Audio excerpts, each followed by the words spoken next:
महाराष्ट्र एक विशेष बुलेटिन जो आपके लिए देश की आर्थिक राजधानी से जुड़ी सभी ताजा खबरें लेकर आता है। आइए नजर डालते हैं इस हफ्ते महाराष्ट्र की बड़ी सुर्खियों पर।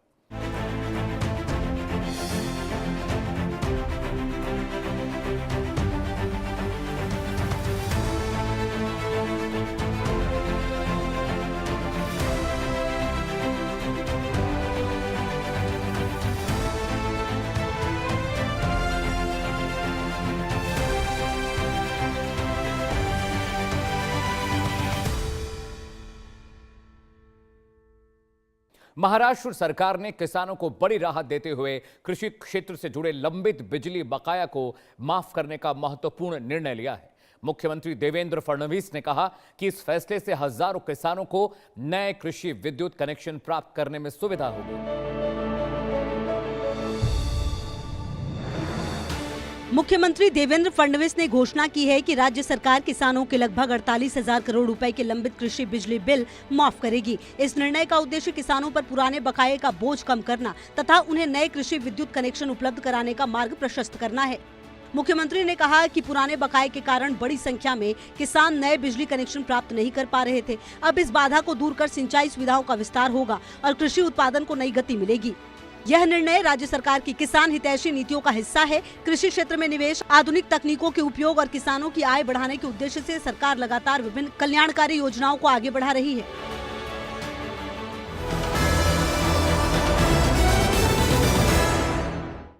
महाराष्ट्र सरकार भूमि और रियल एस्टेट क्षेत्र को डिजिटल करने जा रही है।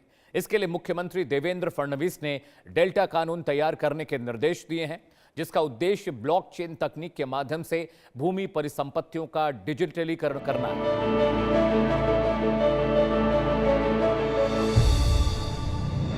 मुख्यमंत्री फडणवीस ने Maharashtra digitisation and exchange of land token assets यानी DELTA एक्ट का मसौदा तैयार करने के निर्देश दिए हैं। प्रस्तावित कानून के माध्यम से ब्लॉकचेन तकनीक का उपयोग कर भूमि और रियल एस्टेट परिसंपत्तियों का डिजिटलीकरण किया जाएगा।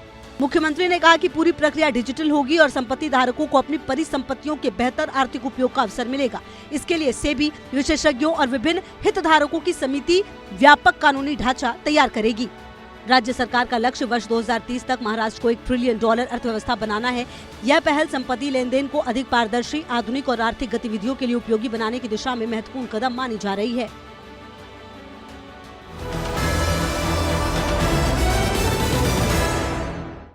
पुणे में यातायात व्यवस्था को बेहतर बनाने के लिए 3 नए एलिवेटेड हाईवे परियोजनाओं का शिलान्यास किया गया।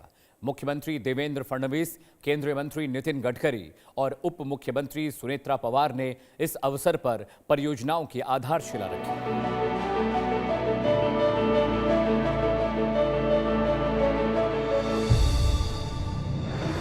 तीनों एलिवेटेड हाईवे परियोजनाओं के निर्माण से पुणे में लंबे समय से बनी ट्रैफिक समस्या को कम करने का प्रयास किया जाएगा। सरकार का दावा है कि इन परियोजनाओं से यातायात दबाव में उल्लेखनीय कमी आएगी। इन कॉरिडोर के निर्माण से यात्रा समय कम होगा तथा शहर और आसपास के क्षेत्रों के बीच बेहतर संपर्क स्थापित होगा। इससे व्यापार और औद्योगिक गतिविधियों को भी प्रोत्साहन मिलने की उम्मीद है। राज्य सरकार का कहना है कि आधुनिक परिवहन अवसंरचना के माध्यम से पुणे को वैश्विक स्तर का औद्योगिक और आर्थिक केंद्र बनाने की दिशा में लगातार कार्य किया जा रहा है।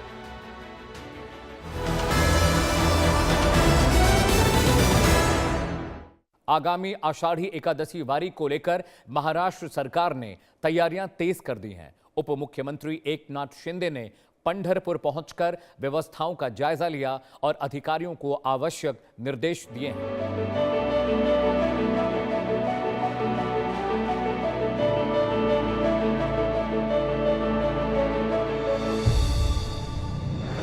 मुख्यमंत्री एकनाथ शिंदे ने पंढरपुर में आषाढ़ी एकादशी वारी की तैयारियों का विस्तृत निरीक्षण किया। उन्होंने विभिन्न विभागों के अधिकारियों के साथ व्यवस्थाओं की समीक्षा की। उन्होंने सुरक्षा, चिकित्सा सेवाओं, पेयजल, स्वच्छता तथा यातायात प्रबंधन को प्राथमिकता देने के निर्देश दिए ताकि लाखों श्रद्धालुओं को किसी प्रकार की असुविधा न हो। राज्य सरकार का कहना है कि प्रशासन पूरी प्रतिबद्धता के साथ कार्य कर रहा है ताकि आषाढ़ी वारी शांतिपूर्ण, सुव्यवस्थित और श्रद्धालुओं के लिए सुखद अनुभव बने।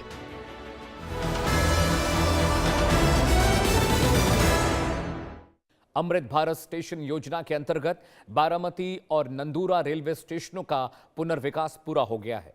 प्रधानमंत्री नरेंद्र मोदी ने इसका वर्चुअल उद्घाटन किया, जबकि उप मुख्यमंत्री सुनेत्रा पवार कार्यक्रम में शामिल हुई। रिपोर्ट देखिए।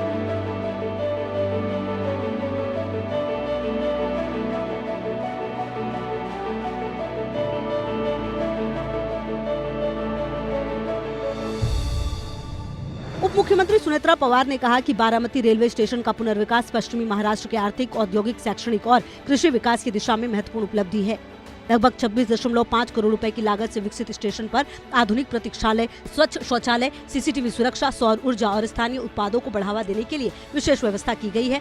उप मुख्यमंत्री ने नागरिकों से स्टेशन की स्वच्छता बनाए रखने की अपील की और कहा कि बेहतर रेल संपर्क से क्षेत्रीय विकास तथा स्थानीय अर्थव्यवस्था को नई गति मिलेगी।